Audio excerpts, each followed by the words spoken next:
नमस्कार साथियों, स्वागत है आप सभी का अपने चैनल एमसीक्यू जीके जी पर। सभी प्रमुख परीक्षाओं में सबसे अधिक बार जीके स्टैटिक से आने वाले महत्वपूर्ण प्रश्न इस सेशन में लिए गए हैं। आप इन प्रश्नों को अच्छे से बार बार पढ़कर अपनी तैयारी को और मजबूत कर लीजिए। आपके परीक्षा में इनमें से प्रश्न जरूर आएंगे। ऐसे ही जीके जीएस के वीडियो के लिए चैनल को सब्सक्राइब जरूर करें। तो चलिए शुरू करते हैं आज का सेशन।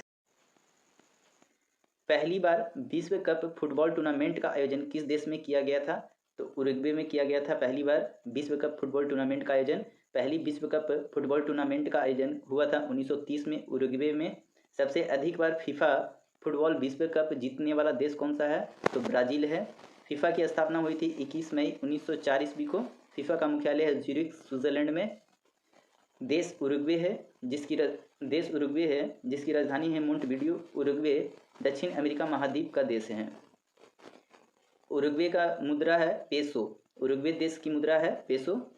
किस भारतीय राज्य का लोकसभा में सबसे ज़्यादा प्रतिनिधित्व है? तो उत्तर प्रदेश का सबसे ज़्यादा लोकसभा में प्रतिनिधित्व है। राज्य है उत्तर प्रदेश, राजधानी है लखनऊ। सबसे अधिक राज्यों की सीमा से लगने वाला राज्य कौन सा है? तो उत्तर प्रदेश ही है जिसकी सीमा सबसे अधिक राज्यों से लगती है। 8 राज्यों से लगती है कुल मिलाकर, जिसमें है दिल्ली, हरियाणा, उत्तराखंड, बिहार, झारखंड, राजस्थान, मध्य प्रदेश, छत्तीसगढ़। उत्तर प्रदेश के 4 बाघ अभ्यारण्य हैं। पहले 3 थे, एक नया बना है। तो उनमें से कौन कौन से हैं? तो दुधवा बाघ अभ्यारण्य, अमानगढ़ बाघ अभ्यारण्य, पीलीभीती बाघ अभ्यारण्य और रानीपुर बाघ अभ्यारण्य। ये इन सबसे नया नवनीतम बाघ अभ्यारण्य कौन सा है? तो रानीपुर बाघ अभ्यारण्य सबसे नवनीतम या नया बाघ अभ्यारण्य है।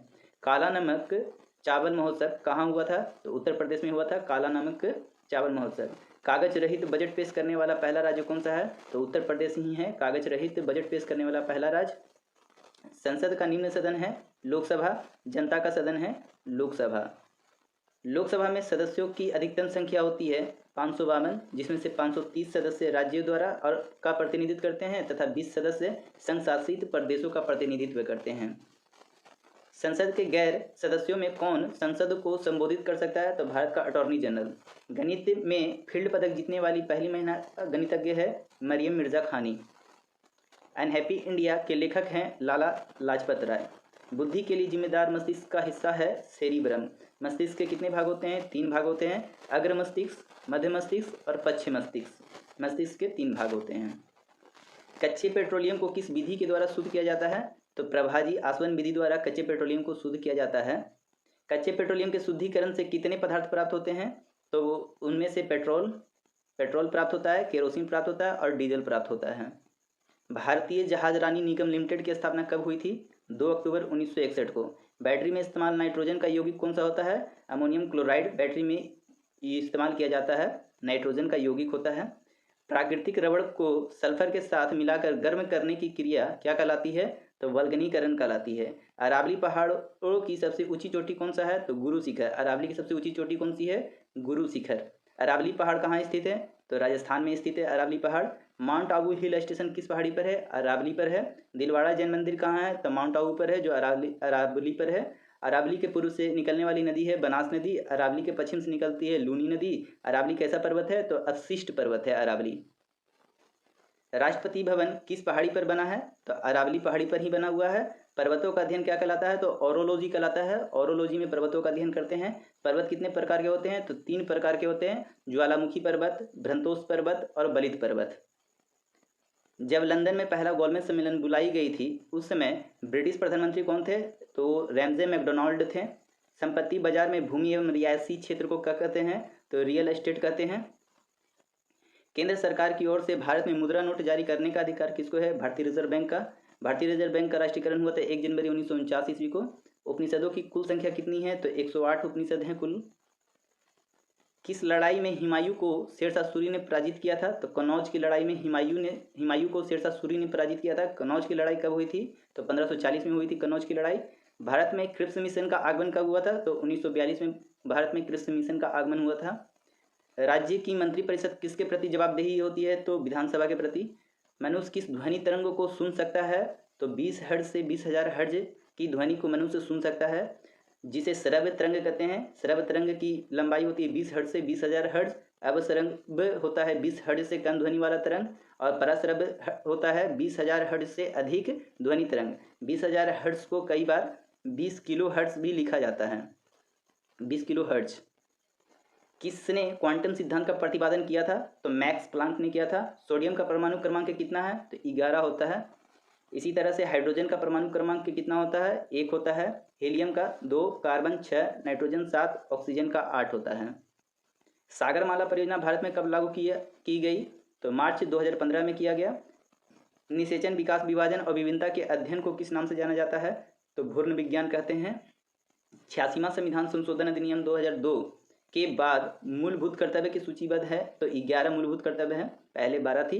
अलेक्जेंडर ग्राहम बेल द्वारा किसका आविष्कार किया गया है? तो टेलीफोन का आविष्कार किया गया था अलेक्जेंडर ग्राहम बेल द्वारा। UNFCCC का पूरा नाम क्या है? तो United nation framework convention on climate change. United nation framework convention on climate change पूरा नाम हो गया। पौधे के विकास के लिए मिट्टी का पीएच मान कितना अनुमानित मात्रा सबसे अनुकूल है? तो 5.5 से 7.5 के बीच। भारत का सबसे लंबा राष्ट्रीय राजमार्ग कौन सा है? तो NH44 भारत का सबसे लंबा राष्ट्रीय राजमार्ग है। धान की कृषि के लिए सबसे उपयुक्त मिट्टी कौन सी होती है? तो जलोढ़ मिट्टी होती है। जलोढ़ मिट्टी का अन्य नाम होता है दोमट या कछार मिट्टी।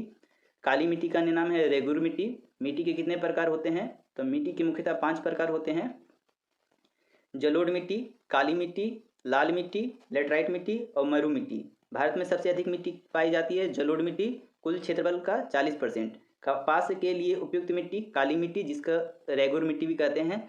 सबसे प्रचुर मात्रा में ह्यूमस किस मिट्टी में पाया जाता है? तो दोमट या जलोढ़ मिट्टी में पाया जाता है सबसे अधिक ह्यूमस। चाय की खेती के लिए उपयुक्त मिट्टी होती है लेटराइट मिट्टी। नवीन जलोढ़ मिट्टी को कहते हैं खादर, पुरानी जलोढ़ मिट्टी को कहते हैं वांगर। मिट्टी की उर्वरता बनाए रखने के लिए खेत में किस विधि का उपयोग किया जाता है? तो फसल चक्र। स्वस्थ मिट्टी का पीएच मान 5.5 से 7.5 होता है। मिट्टी का अध्ययन क्या कहलाता है? तो मिट्टी का अध्ययन पेडोलॉजी कहलाता है। सेतु समुद्रम परियोजना किसे जोड़ती है? तो मन्नार की खाड़ी और पाक की खाड़ी को सेतु समुद्रम परियोजना जोड़ती है। टेस्ट फॉर यू आप लोगों के लिए, जिसका आंसर आप कमेंट बॉक्स में लिखें। क्वेश्चन 1, नाखून पॉलिश परिमार्जक रिमूवर में क्या रहता है? Option A acetone, option B benzene, option C petroleum, option D acetic अम्ल। रबड़ के बल्कनीकरण में किसका प्रयोग होता है? ऑप्शन ए गंधक, option B carbon, option C phosphorus, option D selenium. बर्फानी तूफान किस तरह की आपदा है? ऑप्शन ए जलीय, ऑप्शन बी जीवमंडलीय, ऑप्शन सी भौमिकीय, ऑप्शन डी वायुमंडलीय। मनुष्य में कौन सा आपातकालीन हार्मोन होता है? Option A thyroxine, option B insulin, option C adrenaline, option D progesterone. ध्वनि तरंगों में कौन सा शब्द जुड़ा नहीं है? Option A hertz, option B decibel, option C candela, option D मैक। तो आज का सेशन यहीं पे समाप्त होता है। वीडियो पसंद आए तो अपने स्टडी ग्रुप में शेयर करें। Thank you for watching. Please like and subscribe.